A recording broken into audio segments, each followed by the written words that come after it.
Hello and welcome to my channel, Money Masters Academy. My name is Shandy and Nikki Woodburn, and today's session is going to be discussing how credit works in our first session, Credit 101.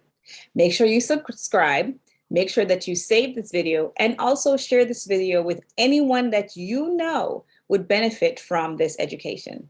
Let's get started. So what is credit and what is a credit score?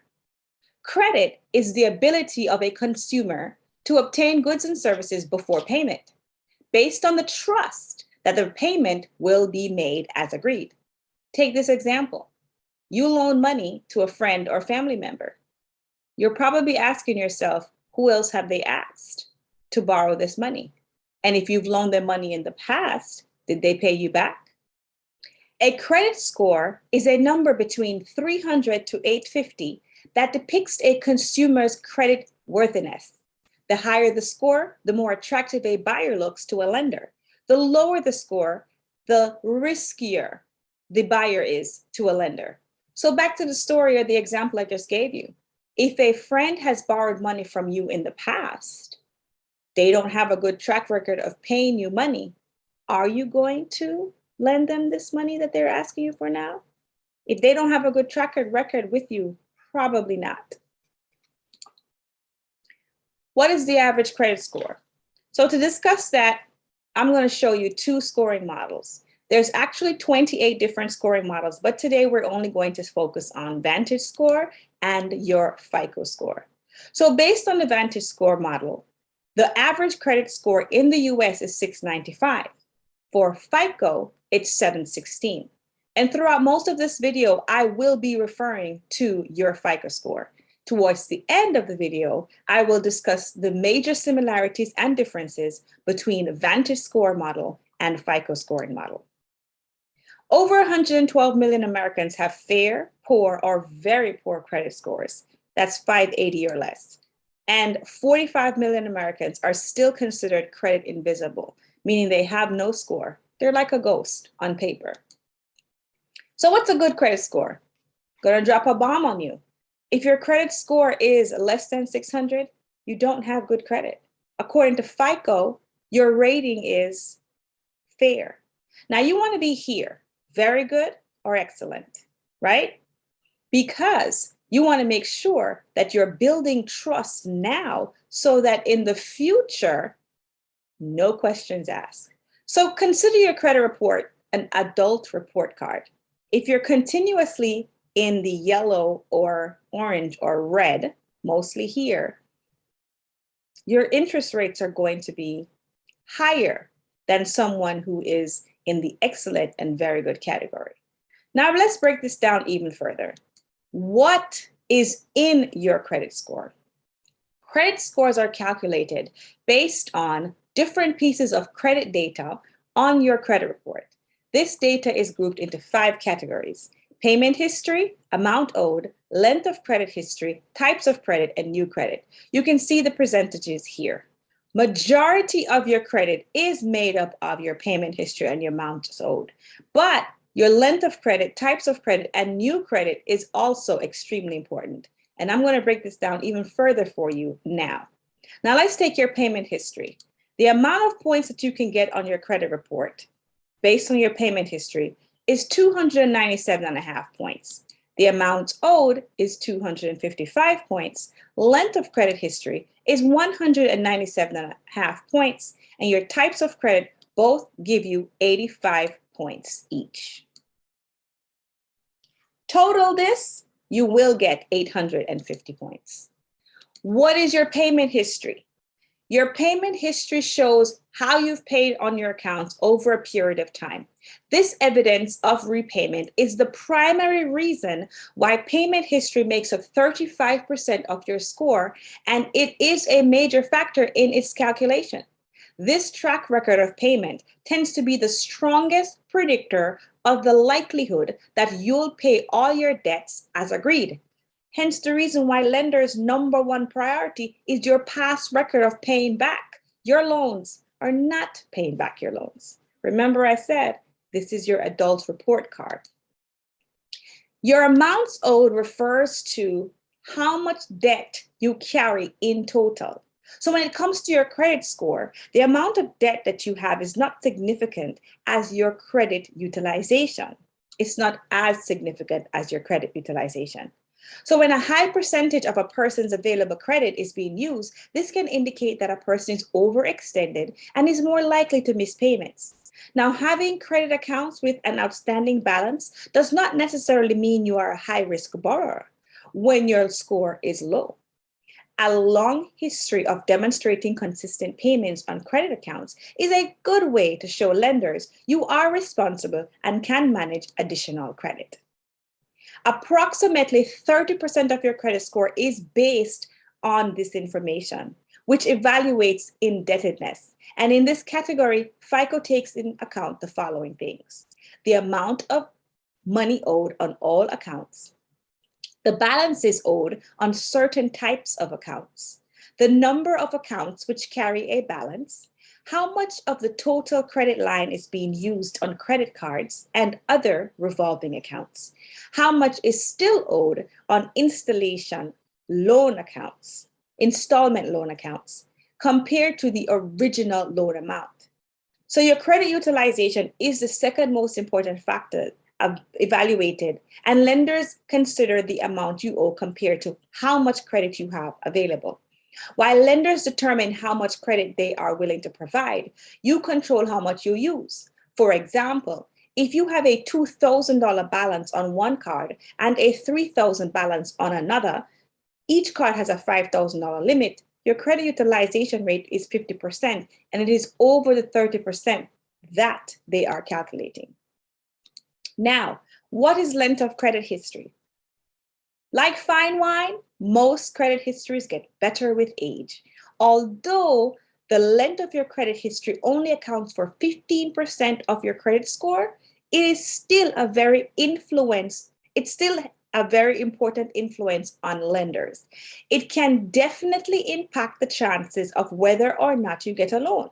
So when it comes to length of credit history, your FICO takes into consideration three things: how long your accounts have been open, including the oldest age of accounts, the age of your newest accounts, and the average age of all your accounts, how long specific credit accounts have been open, how long it has been since the account has been used. Now, the longer you've had a credit account open and active, it is better for your credit score. Because the idea behind credit history is that the longer you use credit, the more lenders will have to determine your credit worthiness, especially if you have positive payment history.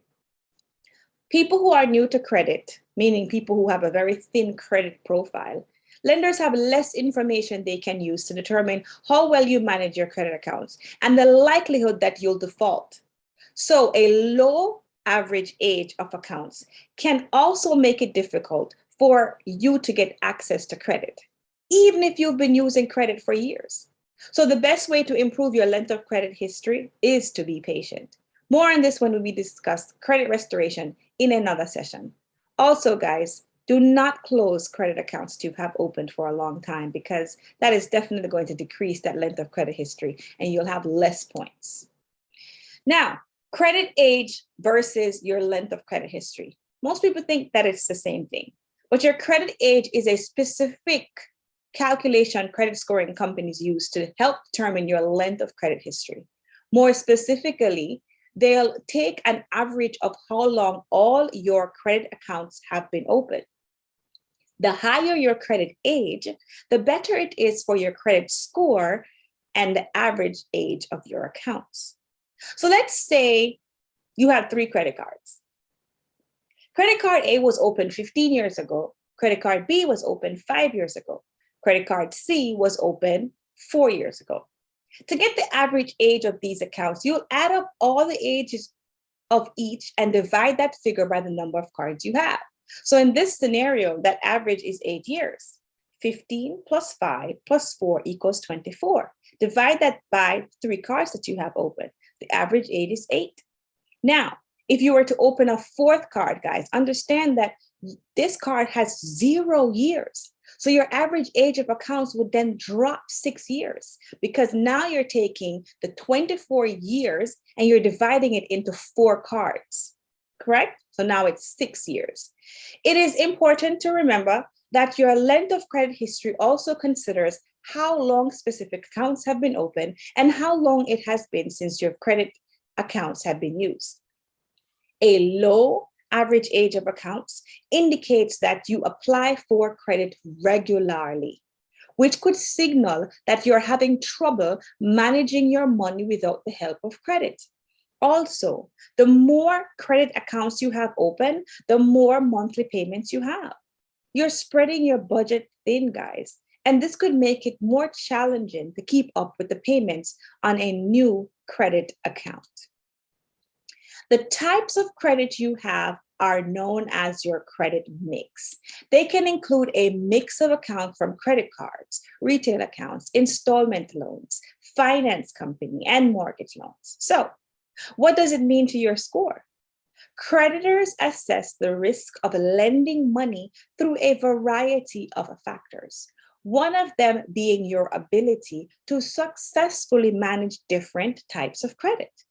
FICO not only looks at the mix of credit you have, but also the payment history of these credit types. So, do you see how all of these 5 categories come into play when it comes to calculating your credit score? So let's take, for instance, you have a great mix of installment and revolving accounts, but your payment history is bad. Your credit score is definitely going to reflect that negative payment history, which, as you recall, represents 35% of your credit score. For creditors, it stands to reason that the better you manage different loans and lines of credit, the lower their risk when lending you money. Again, since credit miss is the only 10% of your credit score, it is most likely that it won't determine whether you obtain credit or not from lenders. However, if you're striving to bring your credit score to the highest level it can be, which is 800 and above, as close to 850 as you can get, your credit mix might play a part. Does that mean that you should start applying for all these types of credit lines you don't have? Absolutely not. New credit makes up 10% of your credit score. So when applying for new credit, inquiries remain on your credit report for 2 years. FICO only considers the inquiries from the last 12 months. And opening several new credit accounts in a short period of time represents a greater risk, especially for people who don't have a long credit history. So don't go opening up new accounts too rapidly.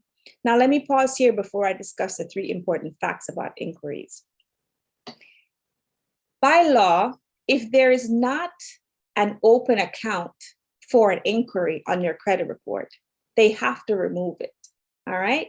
And in one of our next sessions, we're going to discuss credit restoration. So the 3 important facts about inquiries that you should always remember is that inquiries usually have a small impact. Many types of inquiries are ignored completely, and your score does allow for rate shopping, just as shopping for your own credit, or when the insurance company pulls your credit to see if that you qualify for life insurance or car insurance. And also when you go and apply for a job, it's considered a soft pull.